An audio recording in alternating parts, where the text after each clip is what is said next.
The President of the United States takes pride in presenting the Silver Star Medal posthumously to Corporal Norris Brendan, United States Marine Corps, for services set forth in the following citation: for conspicuous gallantry and intrepidity in action while serving as an M60 machine gun squad leader with Company A, 1st Battalion, 1st Marines on 5 February 1968. Corporal Brendan was due to rotate back to the U.S., but refused because his Marines were engaged in battle at Fubai. Alpha Company was positioned inside a 2-story building on the south side of the Perfume River, which was near the headquarters of the 6th North Vietnamese Army Regiment, where NVA forces were preparing to attack. Alpha Company was undersized since casualties occurred daily during the first 6 days of fighting. Realizing an enemy assault was imminent, Corporal Brendan, armed with an M16, positions himself in a 2nd-story window and repelled the enemy's assault with a steady salvo of rounds, expending numerous magazines before being mortally wounded. At great risk to himself, Corporal Brendan volunteered for a dangerous mission that he could have avoided. His leadership and caring provided inspiration not only to junior Marines, but every Company A Marine. By his courage under fire, aggressive fighting spirit, and unwavering devotion to duty, Corporal Brendan reflected great credit upon himself and upheld the highest traditions of the Marine Corps and United States Naval Service. For the President, Carlos Del Toro, Secretary of the Navy.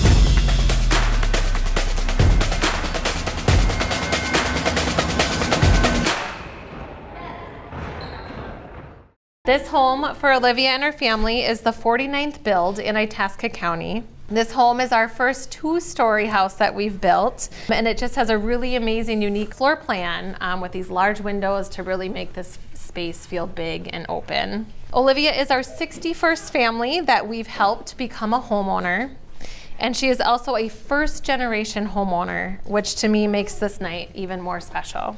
They've just really worked with me. It's been awesome. It's been awesome, and I feel so blessed. This has been an answer to my prayer. Like Habitat was the answer to my prayer. On behalf of the Itasca County Habitat for Humanity, here are your keys. Thank you. To your house. Thank you.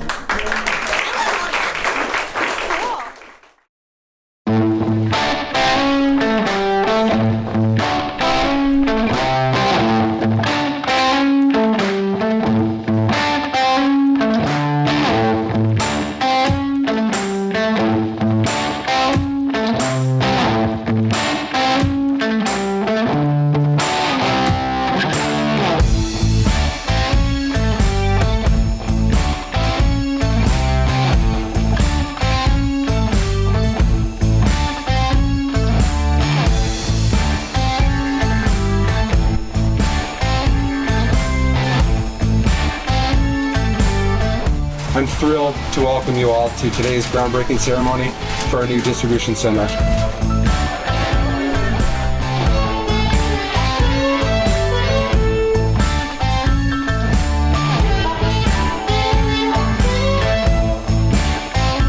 Well, thank you all.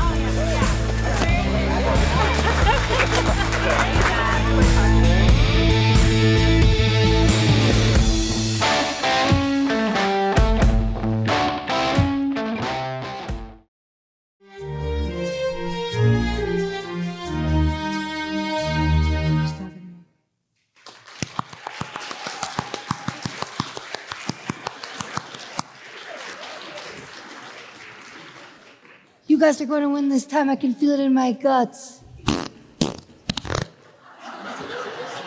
Oops, sorry. That might have actually been a fart I was feeling. Yeah, that's right. She's a skunk named Stinky who somehow always smells fantastic and farts out flowers. Deal with it. Hi, my name is Ashley Goodman, and I am one of the 9 candidates running for a school board position here in the ISD 318 Grand Rapids Big Fork School District.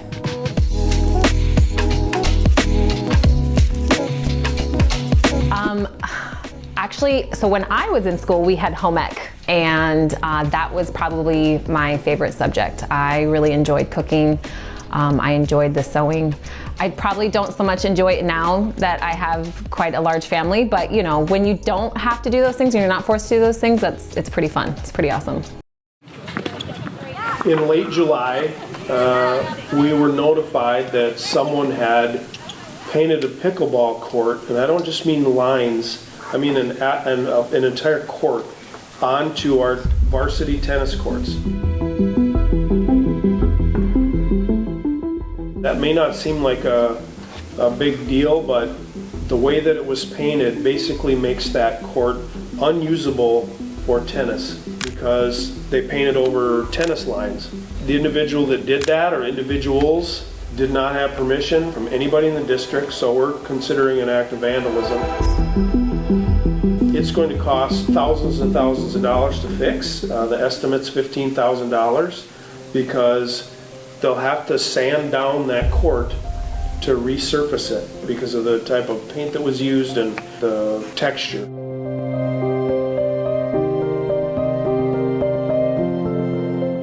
It's frustrating, and now we have somebody like Jaden, one of our student school board reps. It's impacting that team. It's impacting their ability to practice and play. It's impacting our ability to host events. There are very few companies that do that work, and they're booked out a year. That's the other frustrating part.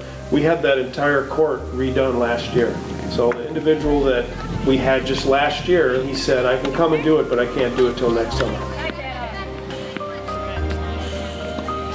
Somebody just deciding to take it on their own to do something pretty, reckless, I think, and it's going to cost us money. And otherwise we'll be removing our team's ability to do what they want to do. So really frustrating. We have been talking to the police. We filed a report, that kind of thing, and they're following up on some leads. But if anybody that's watching this has any information on that, please pass it along.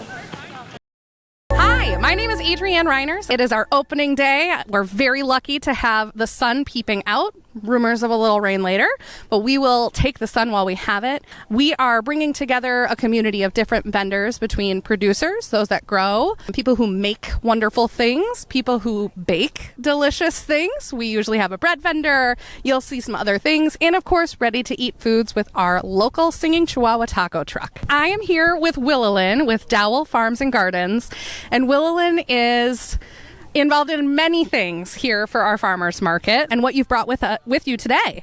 Gift boxes for Mother's Day, beautiful flowers with hand-painted cards, and gluten-free chocolate chip cookies. We also have kitchen herb planters, some cottage food, chives, eggs, marigold. That's what we have today.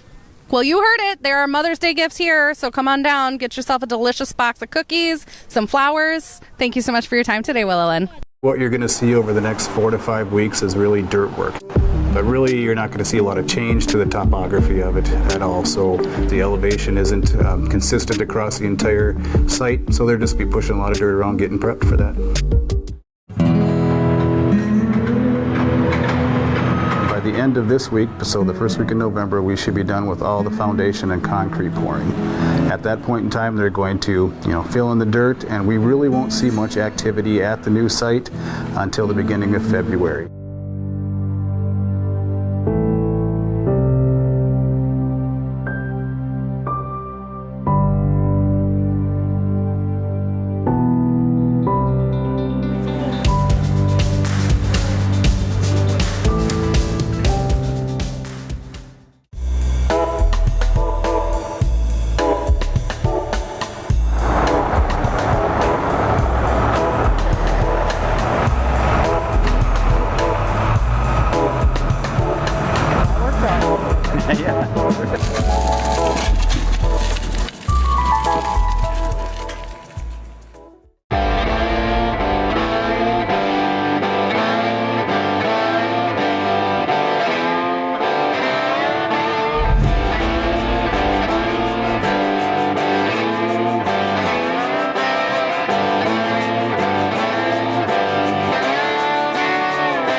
didn't know, I'm going to tell you something. Native Americans, we usually keep our elders very sacred. Those are the most important members of our family. That's our history. And our elders are very, very important. And did you know that there's two-spirit, lesbian, gay, bisexual, transgender, queer elders? Sometimes people didn't know that.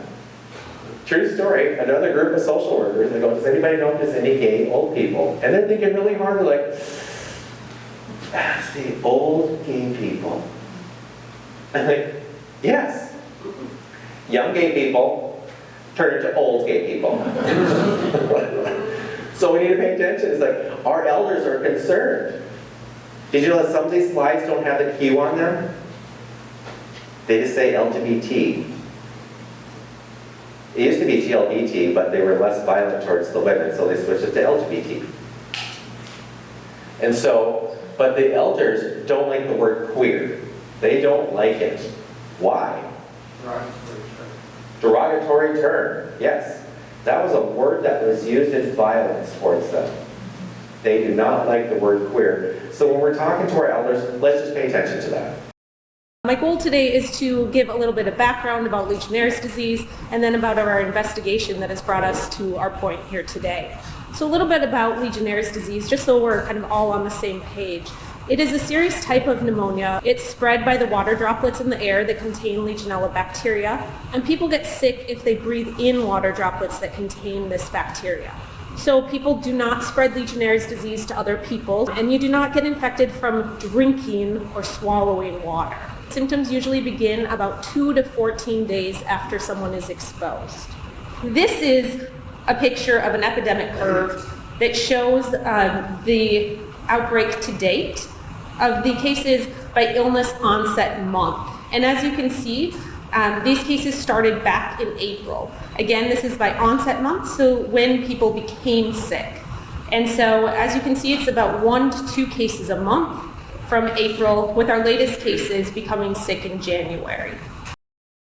We're here at the Wildfire Academy in Grand Rapids, 20 plus years in existence. This academy is a huge event for the city and the area of Grand Rapids. There's 20 courses, there's upwards of 400 students, and a whole range of experience levels from beginning firefighter all the way up to advanced fire qualified personnel. All of the courses that are offered here are nationally qualified, so NWCG, National Wildfire Coordination Center in Idaho. They are kind of in charge of the curriculum, and it's up to us to deliver it. It's a national standard that if we get a class offered here in Grand Rapids, it's good so that you can go do that position or use that qualification in Colorado or Texas or New Mexico or Maine for that matter, or Alaska. It's a national qualified standard that we're teaching. This academy here is, I think there's 450 some students and 100 instructors at the academy this year. Wildfire Academy is such an important event. We have a need for wildland firefighters across the state of Minnesota, but also nationally. And so this offers such a great opportunity to get a lot more people in and trained as wildland firefighters. Leaves in your garden, how you can use them in 3 different ways: leaf compost, leaf mulch, and leaf mold. Leaves are a great way to add aeration to your soil, moisture holding capacity, improve your soil condition for life to grow in your soil, add nutrients, help prevent erosion, and help hold in moisture. Here I have some leaves that I collected from my yard. When you collect leaves to use in the garden, it's important that they're clean, pesticide-free, and free from animal waste. It's a great idea to shred them so it starts and progresses the decomposition process. You can shred them in a few different ways. One way is by using a plastic tote and a weed whip. I'm going to essentially blend the leaves up in this tote to get them shredded and ready to mix in my leaf compost. I'll start off with a smaller amount, get these broken down, and then we can slowly add more as they start to get shredded up.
Welcome to CityWorks, where we engage in conversation with the City of Grand Rapids department heads and staff.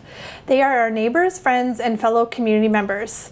This series was developed so constituents can get to know our city's many arms and functions at the local government level.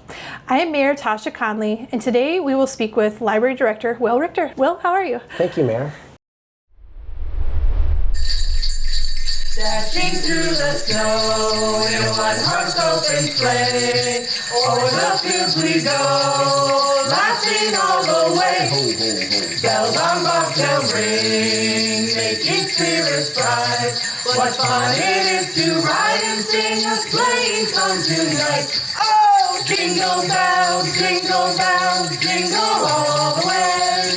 Oh, what fun it is to ride in a one-horse open sleigh. Hey, jingle bells, jingle all the way.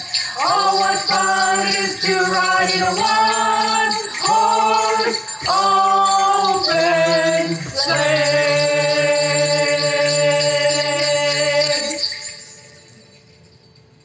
That was the right number.